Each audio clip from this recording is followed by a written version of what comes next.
हम लोगों ने देखा था तैत्तिरीय उपनिषद में 3 वल्ली है। पहली वल्ली का नाम बताइए क्या था? शिक्षावल्ली। शिक्षावल्ली। दूसरी वल्ली का क्या नाम था? ब्रह्मानंद वल्ली। और तृतीय वल्ली है हमारा भृगुवल्ली। तो हम लोगों ने शिक्षा वल्ली में जो देखा था इम्पोर्टेंट कि उसमें बताया गया था कि किस तरीके से वेद शास्त्रों को पढ़ते हैं, कैसे उसका पढ़ने का तरीका है वो बताया गया था। और उसमें सबसे महत्वपूर्ण था वो संहिता वाला था, जिसका कि व्यापक अर्थ में महासंहिता कहा जाता है और महासंहिता से क्वेश्चन आता है, वो देखा था। उसके बाद हम लोगों ने देखा ब्रह्मानंद वल्ली में कि पंचकोश जो हम लोग कहते हैं, और जब भी योग संस्थान में हम जाते हैं तो वहाँ कहते हैं अन्नमय कोश, प्राणमय कोश, मनोमय कोश, विज्ञानमय कोश, आनंदमय कोश। ये हम लोगों ने बहुत समय से सुना हुआ है, लेकिन हमें नहीं पता था कि ये कोश की चर्चा शास्त्र में कहाँ है। क्योंकि हर योग संस्थान में हर योग शिक्षक जो सिखाते हैं इसकी चर्चा करते हैं, लेकिन कहाँ पे है, किस शास्त्र में है, ये हमें नहीं पता था, या हो सकता है कई लोगों को पता हो भी। तो ये तैत्तिरीय उपनिषद में है। और तैत्तिरीय उपनिषद जुड़ा हुआ किससे है, कौन से वेद से जुड़ा हुआ है? सामवेद नहीं, शुक्ल कृष्ण यजुर्वेद। कृष्ण यजुर्वेद। अगर इसको दो तरीके से कहा जाए कि अन्नमय कोश या जो कोश की चर्चा या 5 शरीर जो है, या आत्मा के 5 जो है लेयर्स जो हैं, ये अन्नमय, प्राणमय, मनोमय, विज्ञान में, आनंदमय कोश, ये यजुर्वेद में इसकी चर्चा है। यजुर्वेद में भी कहाँ पर चर्चा है? तो तैत्तिरीय शाखा में चर्चा है, तैत्तिरीय उपनिषद कहा गया उसमें चर्चा है। अब पंचमय कोश पर इसलिए जोर दे रहा हूँ, इससे संबंधित क्वेश्चंस आ जाते हैं। तो हम लोगों ने पिछली क्लास का बस थोड़ा सा रिवीजन करके फिर हम लोग भृगुवल्ली में बढ़ते हैं। अन्नमय कोश, अन्न से पुष्ट होने वाला शरीर जो मनुष्य शरीर है, स्थूल शरीर है, उससे सूक्ष्म सूक्ष्म सूक्ष्म चलते जाएंगे तो आनंदमय शरीर तक जाएंगे। प्राणमय शरीर में क्या है? प्राण से पुष्ट यानी प्राण वायु की चर्चा है। अन्नमय शरीर का को पूर्ण करने वाला कौन है? प्राणमय शरीर है, उसके ठीक नीचे। और आकार सबका एक ही है। तो ये मनुष्य की आयु कहा गया, प्राण पर आपने कंट्रोल किया तो आप अपने अपनी उम्र पर कंट्रोल कर लिया। प्राणमय के बाद है मनोमय कोश, जो प्राण मनोमय कोश क्या है? प्राणमय का कहा गया उसको पूर्ण करता है। तो प्राणमय के अंदर मनोमय कोश है। ये श्रुति अध्ययन से संबंधित है, इससे ज्ञान की वृद्धि होती है आपकी। विज्ञानमय कोश में कहा गया है ये आत्मा तक हम पहुंच जाते हैं, आत्मदर्शन होता है। इसमें श्रद्धा रित सत्य भाषण से पुष्ट है ये। इसमें आत्मा का साक्षात्कार होता है।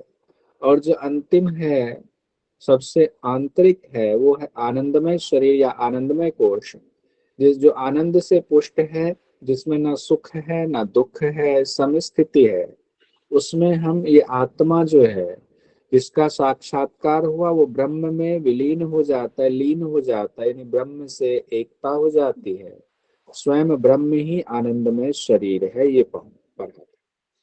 एग्जाम की दृष्टि से क्या है, हम लोगों ने देखा कि पक्षी के शरीर से तुलना की गई है। वीडियो आप लोगों को मिल गया, देखा होगा।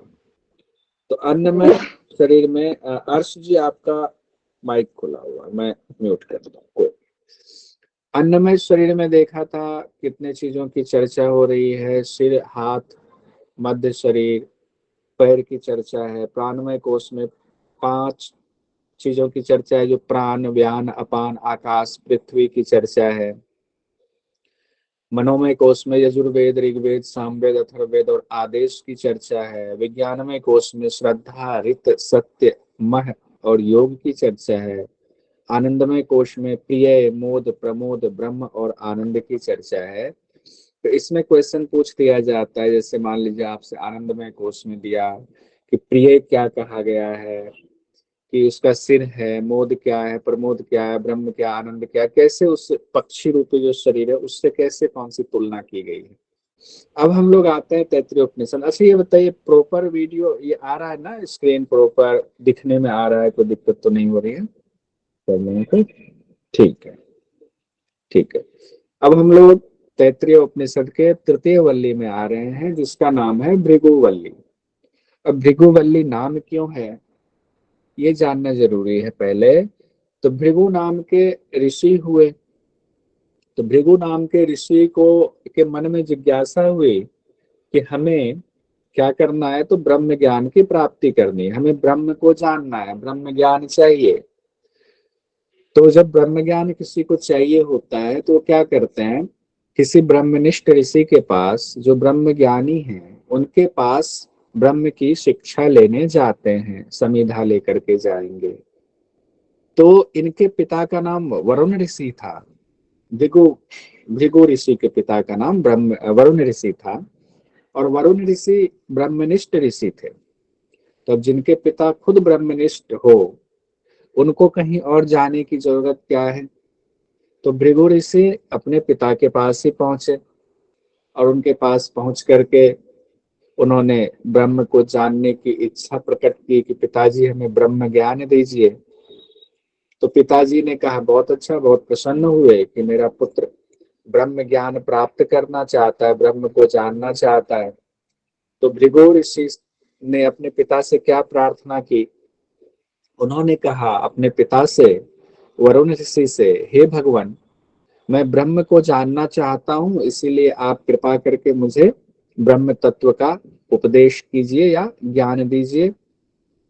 अब देखिए, अब इसको थोड़ा सा ऊपर से हम लोग जोड़ करके देखते, महासंहिता से जोड़ कर देखते हैं, आप लोगों का थोड़ा सा रिवीजन भी हो जाएगा। महासंहिता में एक आया हुआ था, गुरु है, शिष्य है, और गुरु शिष्य के मिलन से ज्ञान उत्पन्न हो रहा है, लेकिन उस बीच में संयोजक क्या है ये बताइए। गुरु और शिष्य के बीच में संयोजक किसको कहा गया है, कोई बताइए, माइक खोल के। प्रवचन। प्रवचन को। रिया जी ने कहा प्रवचन, प्रवचन। बहुत बढ़िया, या उपदेश को, बहुत सुंदर। तो ऐसे ऐसे भी अगर जोड़ेंगे तो याद होगा। तो भृगु ऋषि यहाँ शिष्य हैं, पिता वरुण ऋषि उनके गुरु हुए, और जब गुरु प्रवचन देंगे तो उससे क्या होगा, ज्ञान की उत्पत्ति होगी। तो वरुण ऋषि ने अपने पुत्र भृगु ऋषि से कहा, हे तात, अन्न, प्राण, नेत्र, स्रोत, मन और वाणी, ये सभी ब्रह्म की उपलब्धि के द्वार हैं। 6 चीजें उन्होंने कहा, मंत्र में यही 6 चीजें उन्होंने कही हुए हैं। पहला कहा अन्न, दूसरा कहा प्राण, फिर नेत्र कहा, फिर स्रोत कहा, नेत्र को यहाँ चक्षु कहा गया है मंत्र में।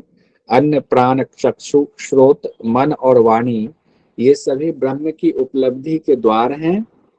इन सब में ब्रह्म की सत्ता प्रकट होती है। सारे प्राणी क्या करते हैं, जिनसे उत्पन्न होते हैं, जिनकी सत्ता से बढ़ते हैं, खूब आनंद करते हैं, और अंत में क्या होता है, उन्हीं में मिल जाते हैं। यानी उस ब्रह्म की चर्चा हो रही है। उस ब्रह्म को तत्व से जानने की इच्छा करो, वे ही ब्रह्म हैं। और साथ में कहा कि तप करो। अब देखिए, एक तो देखिए 6 चीजें ब्रह्म प्राप्ति के 6 साधन बताएं, ध्यान रखिएगा, इसको कहीं नोट अलग से कर लिए, क्योंकि मंत्र में ये 6 चीजें कही गई। तो वरुण ऋषि ने अपने पुत्र भृगु ऋषि को ब्रह्म प्राप्ति के 6 साधन क्या बताए, अन्न, प्राण, नेत्र, स्रोत, मन और वाणी। ये सब कहा गया है ऐसे, जैसे कि एक संकेत आप समझ लें कि संकेत रूप में कहा गया है। तो ये 6 चीजें, लेकिन एग्जाम की दृष्टि से तो जो मंत्र में आता है एग्जैक्ट ना, उसको लिख लिया जाता है कि क्या पता ढंग से पढ़ा है कि नहीं स्टूडेंट ने, चेक करने के लिए 6 चीजें कही गई। अब पिता की बातों पर भृगु ऋषि ने बहुत विचार किया कि 6 चीजें कही गई हैं, और वो ब्रह्म से ही सब कुछ उत्पन्न हुआ है, बढ़ता है ब्रह्म की शक्ति से ही, लास्ट में ब्रह्म में ही सबको मिल जाना है। और फिर पिताजी कह रहे कि तप करो, किसकी तपस्या करो। तो एक एक करके वो तप कैसे करेंगे, देखिए बहुत सुंदर कहानी है। भृगु ऋषि विचार करके निष्कर्ष पर ये पहुंचे, उन्होंने तपस्या किया किसकी, पहले और अन्न की तपस्या किया। तो जब वो तपस्या में बैठे तो उनको पहला, देखिए इसमें एक चीज पहले ही बता देता हूँ, जो पंच कोश हम लोगों ने पढ़ा है ना, ब्रह्म प्राप्ति के लिए आनंदमय तक जाएंगे तो ब्रह्म की प्राप्ति होगी। तो पहले कोश से यानी कि स्थूल से लेकर के धीरे धीरे सूक्ष्म सूक्ष्मतम सूक्ष्मतर तक हम लोग जा रहे हैं। तो पहले किसकी साधना करेंगे भृगु ऋषि? तो पहले अन्नमय की करेंगे, फिर प्राणमय की करेंगे, फिर मनोमय की करेंगे, फिर विज्ञानमय की, लास्ट में आनंदमय तक वो पहुंचेंगे। तो सबसे पहले जो उनकी साधना शुरू हो रही है वो स्थूल से हो रही है। बहुत विचार किया तो उन्होंने कहा अन्न की चर्चा हो रही है, चलो तपस्या करते हैं, अन्न के बारे में जानने की कोशिश करते हैं। तपस्या में बैठ गए। तपस्या के बाद उनको क्या प्राप्त हुआ? तो अन्नमय कोश पर उनका अधिकार हो गया, यानी अन्नमय कोश के बारे में वो सब कुछ जान गए। एक तरह से स्थूल के बारे में उनकी सिद्धि हो गई। तो उनके मन में विचार आया कि अन्न ही ब्रह्म है, क्योंकि अभी बाकी कोश को वो जान नहीं रहे हैं, अन्नमय कोश को ही जान रहे हैं। और पिता ने कहा था कि जिससे बढ़ते हैं उसी में मिल जाते हैं। तो उनको लगा कि अन्न से ही तो सब प्राणी उत्पन्न होते हैं, क्योंकि उपनिषद तैत्तिरीय में कहा भी गया है अन्न से ही प्राणी उत्पन्न होते हैं, अन्न से ही बढ़ते हैं, और अन्न ही बाद में उसको भी खा जाता है, अन्न में ही बाद में मिल जाते हैं। इतनी जानकारी उनको हो गया भृगु ऋषि को। उसके बाद ये जानकर उनको लगा कि अब जाते हैं पिता को बताएंगे कि हमें ये जानकारी मिल गई, तो क्या मैं मानूं कि मुझे ब्रह्म का ज्ञान हो गया है? तो पिता के पास पहुंचे भृगु ऋषि और पिता से बोले कि हे पिताजी, मुझे पता चल गया, ब्रह्म ज्ञान हो गया, तो आप एक बार क्रॉस चेक कर लीजिए कि मैं सही हूं कि नहीं, कि अन्न से ही सब प्राणी बढ़ते हैं, अन्न से ही उत्पन्न हुए, अन्न से ही बढ़ते हैं, अन्न में ही प्रविष्ट हो जाते हैं, ये ज्ञान मुझे प्राप्त हुआ है। पिताजी ने उनकी बात को अच्छे से सुना, लेकिन पिताजी समझ गए अभी तो इसको पांच जो शरीर है, यानी कि ये अपनी यात्रा में सही जा रहा है, लेकिन अभी तो सिर्फ एक लेयर का इसको पता चला है, सिर्फ स्थूल का पता चला है। तो पिताजी ने कुछ नहीं कहा, चुप रह गए। तो ये समझ गए कि जब हम किसी बड़े के पास कोई बात कहते हैं तो वो जब चुप रह जाते हैं हम समझ जाते हैं कि ये कुछ गड़बड़ हो गई हमसे, या तो हमें पूरा ज्ञान नहीं हुआ। जब वो चुप रहे तो भृगु ऋषि को लग गया और समझ गए कि अभी हम ब्रह्म को नहीं जान पाए हैं। तो उन्होंने अपने पिता से कहा, ठीक है, मैं समझ गया आपके मौन का अर्थ, तो हमें अब ब्रह्म का बोध कराइए कि जहां तक हमारी यात्रा गई उससे आगे क्या करें। तब वरुण ऋषि ने अपने पुत्र से कहा, हे पुत्र, तप से ब्रह्म को जानने की इच्छा करो, तप से ब्रह्म को जानो, यानी कि तप ही ब्रह्म है।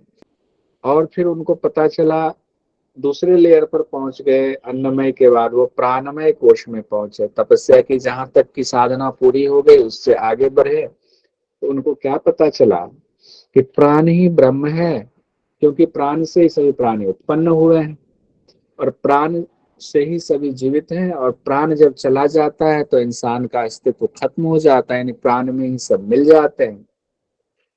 पिता ने पूरी बात सुनी। फिर ये जब इनकी ये साधना हुई, यानी कि प्राणमय कोश की साधना हो गई भृगु ऋषि की, तो भृगु ऋषि फिर कहाँ गए? अपने पिता के पास फिर गए बताने के लिए कि मुझे पता चल गया है कि प्राण ही सब कुछ है, प्राण ही ब्रह्म है।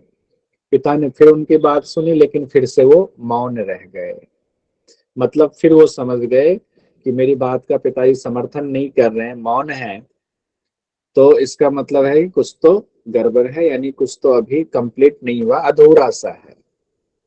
फिर भृगु ऋषि ने प्रार्थना की अपने ब्रह्मनिष्ठ पिता वरुण से कि हे भगवान, ब्रह्म का उपदेश कीजिए। अगर अन्न भी ब्रह्म नहीं है, प्राण भी ब्रह्म नहीं, मतलब यहाँ तक आप कुछ नहीं बोल रहे, तो ब्रह्म का उपदेश कीजिए। तब वरुण ऋषि ने फिर कहा कि तप से ब्रह्म को जानने की इच्छा करो, क्योंकि तप ही ब्रह्म है। सब जगह ये बात कर रहे हैं। उसके लिए संस्कृत में जो शब्द इस्तेमाल उन्होंने मंत्र में किया है उसमें कहते हैं तपो ब्रह्मेति, तपो ब्रह्मेति, ये शब्द कह रहे हैं कि तप से ब्रह्म को जानने की इच्छा करो। उसके बाद फिर उन्होंने तपस्या शुरू कर दी, तब फिर से शुरू कर दिया भृगु ऋषि ने। अब 2 लेयर हम लोगों का कंप्लीट हो गया ना, 2 कोश हो गया, अन्नमय कोश प्राणमय कोश तक साधना पूरी हो गई भृगु ऋषि की। फिर से जब अब तपस्या करने गए तो अब कौन से कोश में पहुंचेंगे? वो मनोमय कोश में पहुंचेंगे। अब उनकी तपस्या जारी है, वह मनोमय कोश को धीरे धीरे समझते जा रहे हैं। पूरे नियम से वो तप करते रहे और फिर उन्हें ये पता चला कि मन ही ब्रह्म है, क्योंकि मन के संकल्प से ही सभी प्राणी उत्पन्न हुए हैं। ये भी हम लोगों ने उपनिषद में पढ़ा है कि मन के संकल्प से सब चीज है। सृष्टि ही मन का संकल्प है। मन जब स्थिर हो गया तो सृष्टि नहीं है। तो उनको लगा मन के द्वारा ही नहीं, इंद्रिय जो मन इंद्रियों का स्वामी है, अगर यही कंट्रोल में आ जाए तो सब कुछ से हमें वैराग्य हो सकता है और हमें ब्रह्म की प्राप्ति हो सकती है। तो उनको लगा मन ही ब्रह्म है, मन ही सब कुछ है, मन से उत्पन्न हुआ, मन से ही जीते हैं और अंत में मन में ही लय हो जाता है, प्रविष्ट हो जाता है सब कुछ उनको। यानी कि मनोमय कोश की उनको पूरी जानकारी मिल गई, मनोमय आत्मा मनोमय शरीर की जानकारी मिल गई। फिर वो पिताजी के पास पहुंचे और पिताजी से बोले कि पिताजी, मुझे ब्रह्म के बारे में पता चल गया। क्या पता चला? तो मनोमय कोश ही सब कुछ है, मनोमय कोश की जानकारी मिल गई है कि मन ही सब कुछ है। लेकिन पिता फिर भी खुश नहीं थे, स्थिर बने रहे, फिर भी उनका समर्थन नहीं किया। तो भृगु ऋषि समझ गए कि अभी भी कुछ अधूरा है। अब लेकिन पिता खुश ये हो रहे थे कि भृगु ऋषि धीरे धीरे अपनी साधना में आगे बढ़ रहा है, धीरे धीरे उसको ब्रह्म का ज्ञान हो रहा है, क्योंकि ब्रह्म की तरफ धीरे धीरे बढ़ रहे हैं। तो पिताजी को मौन देखकर फिर भृगु ऋषि ने पूछा कि भगवान, हमें ब्रह्म का उपदेश कीजिए, अगर अभी भी अधूरा है तो। फिर पिता ने वही बात कही कि तप से ब्रह्म को जानो, क्योंकि तप ही ब्रह्म है। अब क्या हुआ आगे?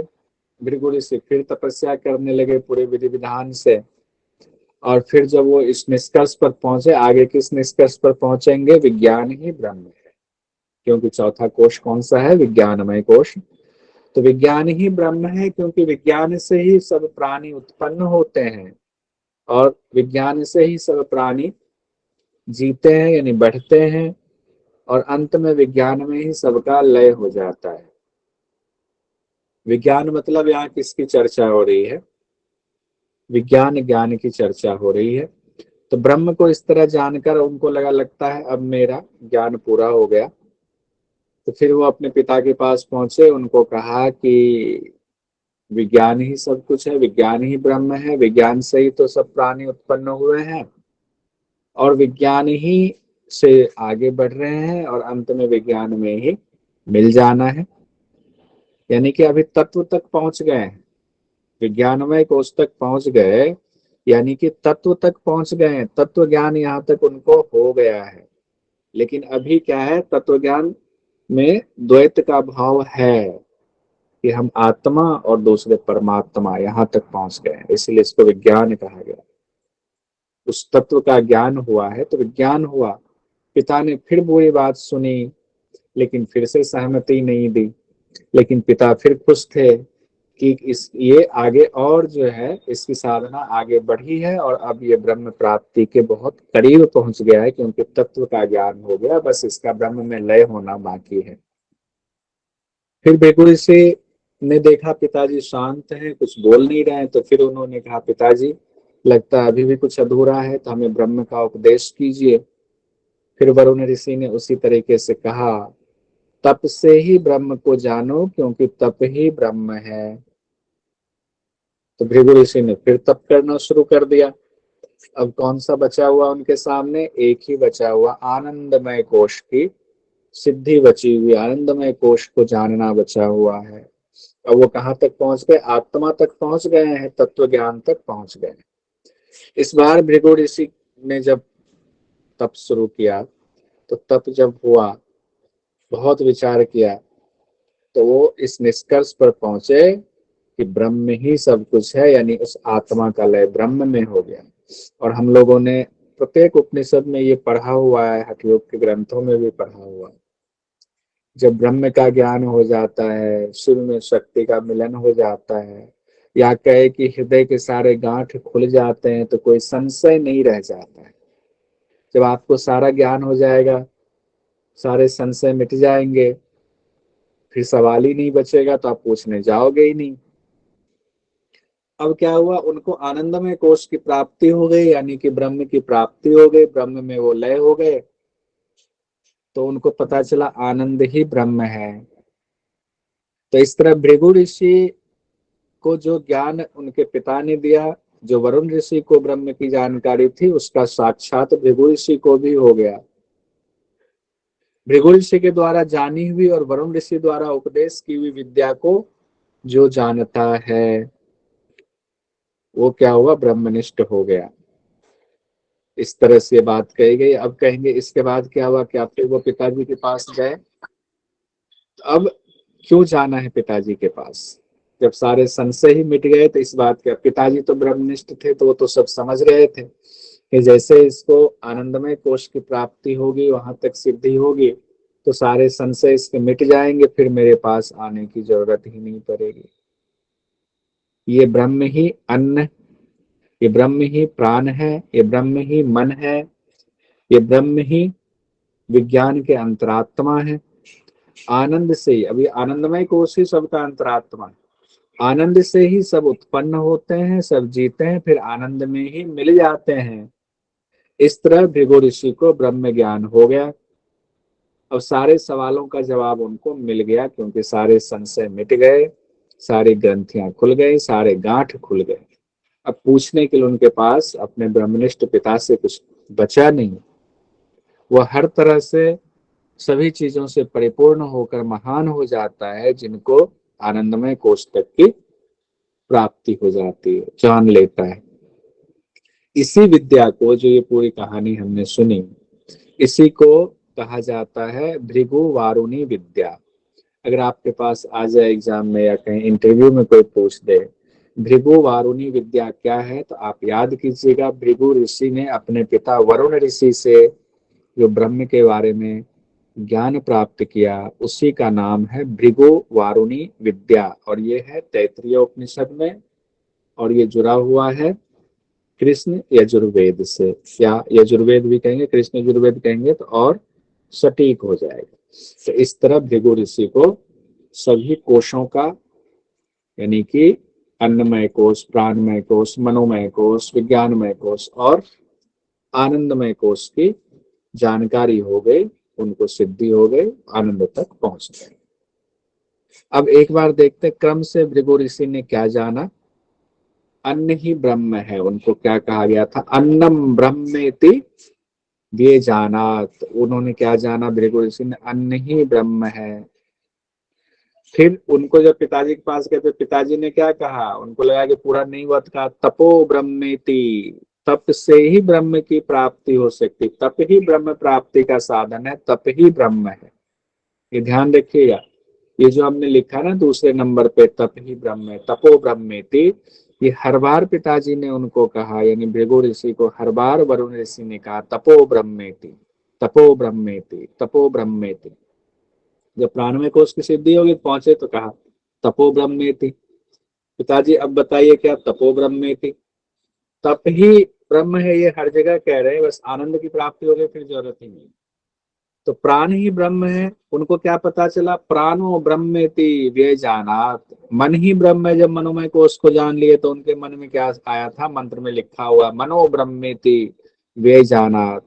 विज्ञान ही ब्रह्म है, तो क्या आया मन में, विज्ञानम ब्रह्मेति व्यजानात। आनंद ही ब्रह्म है, तो क्या मन में आया, आनंदो ब्रह्मेति व्यजानात। अब देखिए संस्कृत की जो चीजें लिखी हुई ना, अगर आपको आ जाए तपो ब्रह्मेति, तो ये आप समझ जाएंगे ये तैत्तिरीय उपनिषद में ये कहा गया है। अगर आ जाए अन्नम ब्रह्मेति व्यजानात, ये कहाँ से लिया गया है, किस उपनिषद से जुड़ा हुआ है, तो तैत्तिरीय उपनिषद से जुड़ा हुआ है। और किसमें है, पंचकोश से संबंधित है। आइए, इसलिए इसको संस्कृत में इतना लिख दिया। अब इसके बाद भृगुवल्ली में आगे बताया गया है कि सेवा कैसी होती, सेवा की कितनी श्रेणी होती है। किसी की आप सेवा करते हैं, अतिथि की सेवा किया, माता पिता की सेवा किया, तो उस सेवा की श्रेणी कैसे होती है, वो आपके मनोभाव जैसे होंगे वैसे ही आपकी श्रेणी गिनी जाएगी। जैसे उत्तम भाव, मध्यम भाव, निम्न भाव। कौन से भाव से सेवा कर रहे हैं। तो उत्तम भाव वाली सेवा सबको करनी चाहिए। तो उत्तम भाव की सेवा में ऐसा क्या, कैसे पता चले कि सेवा उत्तम भाव वाला है। कहते हैं जो उत्तम भाव से शुद्धता पूर्वक तैयार किया गया भोजन देता है किसी को, उससे उत्तम भाव से ही अन्न प्राप्त होता है, यानी उसे सब सहज ही प्राप्त हो जाता है। अगर आपके भाव बहुत अच्छे हैं, उत्तम भाव से आप किसी को कोई चीज दे रहे हैं या किसी को अतिथि को भोजन करा रहे हैं, तो उसको तो बहुत आनंद के साथ भोजन तैयार करेंगे आप और उसी अच्छे भाव से उनको देंगे, तब कहते हैं उसका फल क्या होता है, सहज ही उसके लिए सब कुछ प्राप्त हो जाता है। मध्यम सेवा में क्या कहा गया है, अगर कोई मध्यम भाव से अतिथि की सेवा करता है, यानी कि ठीक है आए हैं, अरे दे दो कोई बात नहीं, तो उसे साधारण रीति से ही अन्न की प्राप्ति, अन्न की प्राप्ति से तात्पर्य है कि आपको जो आपके साधन जीवन जीने के लिए साधन की प्राप्ति हो रही है, आप जिस भाव से जिसको देंगे आपको प्राप्ति भी ऊपर वाले उसी भाव से कराते हैं। सब विज्ञान है, सब विज्ञान है, ये सब सृष्टि की रचना में ये है। आपके भाव के हिसाब से आपकी सृष्टि चलती है, आप उस सृष्टि में जीते हो। ठीक है, तो उसके बाद कहते हैं तैत्तिरीय उपनिषद में आगे कहा गया है जो सिर्फ एक ब्रह्म को मानता है, यानी अद्वैत के भाव में जो रहता है, वो क्या होता है, अद्वैत के भाव में रहने पर वो आराम से अन्नमय से ब्रह्ममय, अन्नमय से आनंदमय तक, पांचवें कोष तक आराम से पहुंच जाता है। जब वहां तक पहुंच जाता है तो वो फिर इच्छानुसार रूप वाला हो जाता है, इच्छानुसार भोग वाला हो जाता है और सब लोकों में विचरण करता है और साम का गायन करता रहता है। यानी साम का गायन मतलब सामवेद में रम जाता है, सामवेद का गायन करता रहता है। वो वैरागी हो जाता है, जैसे अपने नारद ऋषि हैं। और वो क्या कहता है फिर, वैरागी होकर वो क्या बोलता है, उसके भाव कैसे होते हैं, तो कहते हैं जो ब्रह्म में लीन हो जाता है वो कहते हैं आश्चर्य की बात है, ये संपूर्ण भोग वस्तुएं, इनको भोगने वाला जीवात्मा और इन दोनों का संयोग कराने वाला परमेश्वर एक मैं ही हूँ। इन सब में प्रधान होकर प्रकट होने वाला ब्रह्मा मैं ही हूँ। अमृत का केंद्र मैं ही हूँ, क्योंकि वो ब्रह्म में लय हो गया ना। अब उनकी बातें ब्रह्ममय होती है, यानी मैं ही ब्रह्म हूँ। अब वो ब्रह्ममय हो गए तो सब कुछ उनको लगता है मैं ही तो कर रहा था। जीवात्मा, भोगने वाला जीवात्मा जो है, सबका संयोग कराने वाला मैं परमात्मा ही था। तो वो अपने आप को ब्रह्म मान करके फिर इस तरह से विचार करने लगते, उनके मन में द्वेष भाव सब खत्म हो जाता है।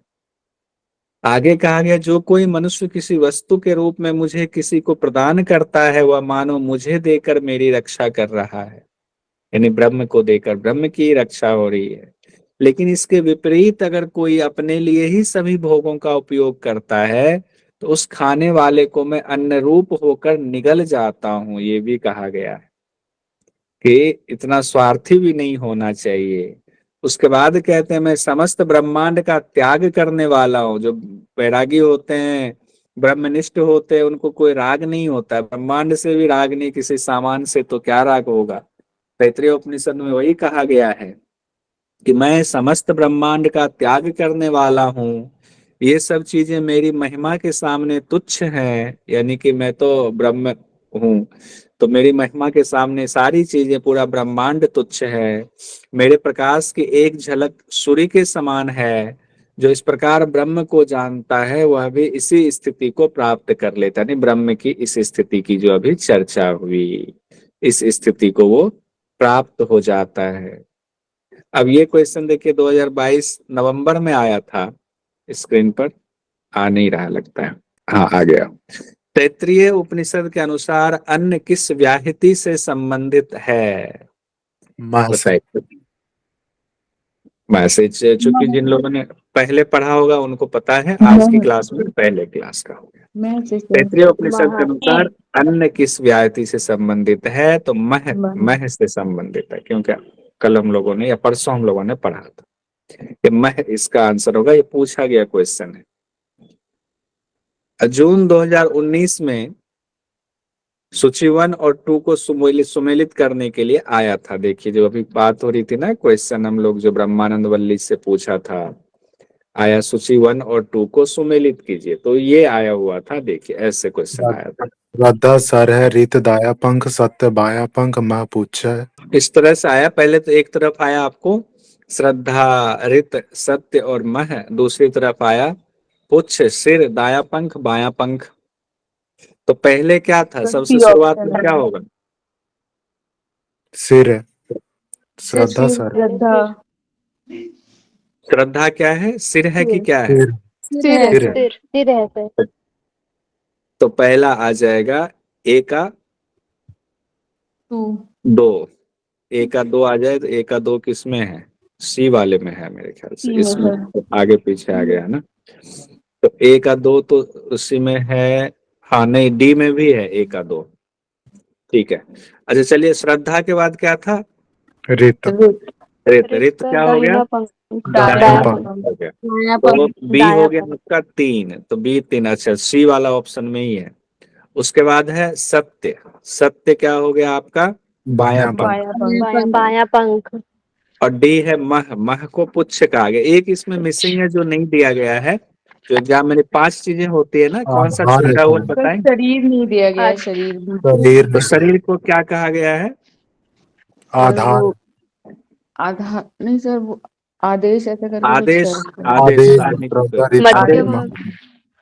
हाँ, तो वो देख लीजिए एक बार, आ ही जाते हैं वहां, देख मध्य लीजिए। भाग योग, योग है। मध्य भाग योग है, देखिए देख लेते हैं एक बार, आ जाते हैं। आदेश किसमें नहीं, आनंदित मध्य भाग है। देखिए यहाँ पर आया ना, कहा गया है श्रद्धा ही सिर है, रित ही दाहिना पंख है, और सत्य ही बाया पंख है। मह नाम से प्रसिद्ध परमात्मा ही पुच्छ और आधार है, और योग ही जो है शरीर का मध्य भाग है। योग मतलब परमात्मा में मिल जाना, योग हो जाना। ये कोई पूछ रहे थे ना, रिया जी या कोई पूछ रहे थे, नहीं सोमपीठी जी कौन। रित मतलब सदाचार, सत्य भाषण तो हो ही गया। श्रद्धा ही सिर है। ठीक है, तो ये उसका इसमें यहां से क्वेश्चन पूछा गया था, तो इसमें योग वाला एक छूटा हुआ है। आदेश जो आपने कहा, आदेश किसमें है वो भी कर लीजिए, अभी तो याद रहेगा। आदेश किसमें है? आदेश इसमें, मनोमय। ये मनोमय कोश में। देखिए यहाँ पर जिसमें सभी योग की चर्चा है ना, उसमें आदेश मतलब नियम। तो नियम सभी से वेदों की वेद का, चर्चा है जिसमें। हाँ, तो यहाँ से ऐसे ही ठीक है। जो चीज भी थोड़ा सा मिस होगा ना, मिसमैच होगा, तो वो तुरंत क्लियर कर लेंगे, तो और हमें आगे के लिए ठीक है। तो इस हिसाब से आंसर इसका सी वाला है। श्रद्धा सिर, रित दाया पंख, सत्य बाया पंख, मह जो है पुच्छ हो गया। देखिए जून 2019 में क्वेश्चन पूछा गया कि तैत्रीय उपनिषद के अनुसार पंच महाभूत के उद्गम का सही क्रम क्या है? हम लोगों ने जब अग्नि जल पृथ्वी लास्ट। जब हम लोगों ने ये पढ़ा था ऑप्शन है। पंचकोश, तो उसमें पढ़ा था आकाश, वायु, अग्नि, जल और पृथ्वी। तो उसमें ये था कि आत्मा से आकाश की उत्पत्ति हुई, आकाश से वायु की उत्पत्ति हुई, वायु से अग्नि की, अग्नि से जल की, जल से पृथ्वी की। बहुत बढ़िया, सब लोग मैसेज में भी जवाब दे रहे हैं। तो चौथा वाला है आकाश, वायु, अग्नि, जल, पृथ्वी। सिंपल सिंपल क्वेश्चन पूछा जाता है। तो कह रहा हूं, अगर क्लास आप रेगुलर ज्वाइन करेंगे, और क्लास ना ज्वाइन कर पा रहे हैं किसी कारण से, अगर आपने वीडियो भी देख लिया, तो आपका क्वेश्चन छूटेगा नहीं। और थोड़ा सा अगर और मेहनत कर लें, अपना नोट्स थोड़ा सा बना लें, तो और अच्छा हो जाएगा। तैत्रीय उपनिषद में वर्णित अध्यायों को किस नाम से जाना जाता है? बल्ली। वल्ली। वल्ली। वल्ली। वल्ली नाम से जाना जाता है। बाकी लोग मैसेज में भी करें। निम्न में से कौन सी वल्ली तैत्रीय उपनिषद में सम्मिलित नहीं है? भृगु वल्ली, शिक्षा वल्ली, कृष्णवल्ली। कृष्णवल्ली। कृष्णवल्ली। कृष्णवल्ली। कृष्णवल्ली। पंचकोश की अवधारणा निम्न में से किस उपनिषद से संबंधित है? आ सकता है एग्जाम में, पंचकोश की अवधारणा तैत्रीय उपनिषद। तैत्रीय उपनिषद पढ़ रहे हैं। क्योंकि अब तक हम लोगों ने पंचकोश, तो जितने योगा टीचर हैं सबको पता है, लेकिन हम लोगों में कुछ तो अलग होना चाहिए जो नेट की तैयारी कर रहे हैं। किस लोक से सभी लोक प्रकाशित होते हैं? भू, भुवः, स्वः, मः। मह बहुत बढ़िया, श्वेता जी, महा बढ़िया जी, बढ़िया। महलोक से सभी लोग प्रकाशित होते हैं। तैत्तिरीय उपनिषद के मुताबिक महलोक की उपासना के रहस्य को सबसे पहले किसने जाना था? महाचमस महाचमस ऋषि के पुत्र ने। महाचमस ऋषि के पुत्र ने। अब देखिए, ये रैपिड राउंड बताता जानो, हालांकि इसमें मैंने क्वेश्चन लिख दिया हुआ है, पहले नहीं लिखा था। 5 शरीर की चर्चा तैत्तिरीय उपनिषद के किस वल्ली में है? ब्रह्मानंद वल्ली, आनंद या फिर आनंद वल्ली। आनंद वल्ली भी उसी को कहते हैं, बहुत सुंदर। भार्गवी वारुणी विद्या किस वल्ली से संबंधित है? भृगुवल्ली। ठीक है, लिखा है, फिर भी बोलते जाइए या एकदम देखते जाइए तो एकदम याद हो जाएगा। भृगुवल्ली के सबसे के पहले 6 अनुवाद को किस नाम से संबोधित किया गया है? भार्गवी वारुणी विद्या। ये हमने उसमें नहीं पढ़ाया था, लेकिन है ये जानकारी में कि भृगुवल्ली में जो पहले 6 अनुवाक हैं वो उसमें भार्गवी और वारुणी विद्या में उसमें जो पंचकोश तक पहुंचते हैं वहां तक चर्चा है। भृगु ऋषि के पिता का नाम क्या था? वरुण। भृगु ऋषि ने सबसे पहले ब्रह्म किसे मान लिया था? अन्न को। तो अन्न को मान लिया। अथर्ववेद के मंत्रों को किन 2 ऋषियों ने साक्षात किया? अथर्व। देखिए, इसमें लिखा भी हुआ है, अथर्ववेद के मंत्रों को अंगिरा और अथर्वा ऋषि ने। हम लोग कहते हैं ना वेद में मंत्र कहाँ से आए, किन्हीं ऋषि का नाम, तो ऋषियों ने साक्षात किया मंत्र को। और इसमें ये वाली बात तो दी गई है कि अंगिरा और अथर्वा ऋषि के द्वारा साक्षात किए गए मंत्रों का संकलन अथर्ववेद में है। वेद के मंत्र या छंद के उच्चारण में कितने नियमों का पालन करने का विधान बताया गया है? 6। और ये वर्ण, स्वर, मात्रा। और किस वल्ली में है ये सोमपीठी जी? शिक्षा वल्ली। तो शिक्षा वल्ली में चीजें हो गई। शिक्षा जो वेद के मंत्रों का उच्चारण करने के लिए पढ़ने का नियम, तो वर्ण, स्वर, मात्रा, प्रयत्न, साम और संतान, ये 6 नियमों का पालन करने के लिए बताया गया है। तो ये ध्यान रखेंगे। तैत्तिरीय उपनिषद में कितनी महासंहिताओं का जिक्र है? 5 महासंहिता है। लोक विषयक, ज्योति विषयक, विद्या, प्रजा और आत्मा, ये 5 महासंहिताओं का जिक्र है। स्वर्ग लोक और पृथ्वी लोक का संयोजक किसे माना गया है? वायु को माना गया है। ऊपर के जबरे और नीचे के जबरे के मेल से किसकी उत्पत्ति होती है? वाणी की। और संयोजक कौन सा होगा? जबरा ऊपर नीचे का संयोजक कौन सा होगा? बहुत बढ़िया दीजिए, जिह्वा। जिह्वा संयोजक है। इसी तरीके से बाकी भी है, ध्यान रखें। भू भुव स्व मह में से सबसे उत्तम लोक किसे माना गया है? महा को। तैत्तिरीय उपनिषद में सर्व औषधि के नाम से किसे संबोधित किया गया है? अन्न याद को। रखिए, इसमें गलती मत कर दीजिएगा कि सर्व औषधि में ब्रह्म कर दीजिएगा। अन्न को ही सर्व औषधि के नाम से संबोधित किया गया है। पंच महाभूत की उत्पत्ति के क्रम में आकाश की उत्पत्ति किससे हुई है? आत्मा से। क्वेश्चन कई बार आया हुआ है, आ जाता है, और ये तो बिना किसी शास्त्र का नाम दिए भी आ जाता है। आत्मा से आकाश की उत्पत्ति हुई है। तैत्तिरीय उपनिषद में अन्न की उत्पत्ति किससे मानी जाती है? औषधि से। औषधि से अन्न की उत्पत्ति हुई। मनोमय को शरीर में यजुर्वेद की तुलना पक्षी के किस अंग से की गई है? सर से। मनोमय कोश का पूरा ही बताइए कि मनोमय कोश में और क्या क्या कहा गया है? हाँ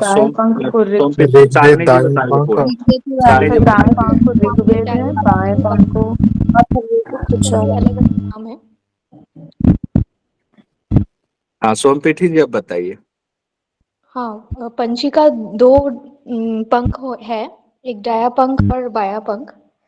तो पंख का कुछ अलग नाम है, बाया पंख का भी कुछ अलग नाम है। दाएं पंख ऋग्वेद है, बाएं पंख सामवेद है। ऋग्वेद राइट जो पंख है, मध्य भाग को आदेश कहा गया है, वो सामवेद। यजुर्वेद सिर कहा गया है। यजुर्वेद के बाद कौन सा है? अथर्ववेद है। यजुर्वेद है सर। दाएं पंख को ऋग्वेद, बाएं पंख को सामवेद। ऐसे मिक्स हो जाएगा, रुक जाइए, ऐसे मिक्स हो जाएगा। शालिनी जी एक बार बताइए पूरा। ठीक है सर। सर सिर को कहा गया है यजुर्वेद, दाएं पंख को कहा गया ऋग्वेद, बाएं पंख को कहा गया सामवेद, मध्य भाग को कहा गया आदेश और पुच्छ को कहा गया है अथर्ववेद। अथर्ववेद। अब ठीक है, ऐसे ये एग्जैक्ट ये और याद करने के लिए कुछ नहीं करना, 3 से 4 बार बोल जाएंगे। फोटो है ही आपके पास, कहीं लिख लीजिए, कुछ चीजें लिख करके अपने रूम में भी चिपका दीजिए तो हो जाएगा। मनोमय शरीर में ऋग्वेद की तुलना किस अंग से की गई है? अभी शालिनी जी ने बताया, दाएं पंख से की। दाएं पंख। मनोमय शरीर में सामवेद की तुलना किस अंग से की गई है? बाएं पंख से। बायां पंख। मनोमय कोश में ही अथर्ववेद की तुलना किस अंग से की गई है? पुच्छ और आधा, यानी पूंछ से की गई। आधार। नहीं कंफर्म है? हाँ, तो आप एक वीडियो भी नहीं देख रहे, नहीं कर रहे तैयारी, तो क्या फायदा होगा? नेट का ऐसे आसान नहीं है, नेट का सिलेबस बहुत ज्यादा है सिद्धार्थ जी, थोड़ी सी मेहनत कीजिए, समय निकाल। मैंने कहा ना, बस 4 महीने की और बात है, 4 महीने तक बाकी काम को सेकेंडरी रख के इसको फर्स्ट रखना है, हो जाएगा। सर, सिर श्रद्धा है, दायां पंख रित सदाचार, बायां पंख है सत्य भाषण और मध्य भाग है योग और पुच्छ और आधार है महानाम से प्रसिद्ध परमात्मा। शालिनी जी बता दीजिए एक बार। सर श्रद्धा सिर है, दायां पंख रित है सदाचार, बायां पंख है सत्यभाषण, मध्य भाग है योग और पुच्छ है मह। देखिए, विज्ञान में शरीर में योग को पक्षी का कौन सा अंग कहा गया? तो आपने कहा मध्य भाग। विज्ञान में मह को पक्षी का कौन सा अंग कहा गया? पुच्छ और आधार। अब आनंदमय में आते हैं, आनंदमय का श्वेता जी बताइए। श्वेता जी वैसे स्क्रीन पर है, फिर भी बताइए। सर, आनंदमय शरीर में पक्षी की सिर की तुलना आनंदमय उससे करिए। देख के भी जो है ना, देख के भी, क्योंकि पढ़ा हुआ नहीं है तो देख के भी नहीं हो पाएगा। वीडियो भी नहीं देख पाई थी। हाँ, वीडियो नहीं, आप सर शादी में गए थे ना, कोई बात नहीं। निधि जी हाँ जी सर जी, मैं बताऊं? बताइए। सर सिर प्रिय हाँ। और दाहिना पंख मोद और बायां पंख प्रमोद और पुच्छ भ्रम और मध्य भाग आनंद। पुच्छ क्या हो गया? ब्रह्म ब्रह्म। तो सही है। ब्रह्म। सोमपेठी जी बताइए आनंद में शरीर का। हाँ, भाग में वो प्रिय, दायां पंख जो है वो मोद है, बायां पंख जो है अच्छा, आपकी ऑडियो प्रॉब्लम आ रही, कोई बात नहीं, कोई नहीं, शालिनी जी बता दीजिए। सर सिर है प्रिय, दाहिना भाग है मोद, बायां भाग है प्रमोद और मध्य भाग है आनंद और पुच्छ है ब्रह्म। पुच्छ है ब्रह्म, ठीक है। तो सारे क्वेश्चन किन्हीं का माइक खुला हुआ? माइक खुला। अब पंचकोश हम लोगों ने देख लिया, संपन्न हो गया। और अभी हम लोगों ने चूंकि भृगुवल्ली पढ़ ही लिया तो वो ताजा ताजा है, उसमें सब कुछ याद ही है। तो हमारा तैत्तिरीय उपनिषद कंप्लीट हो गया।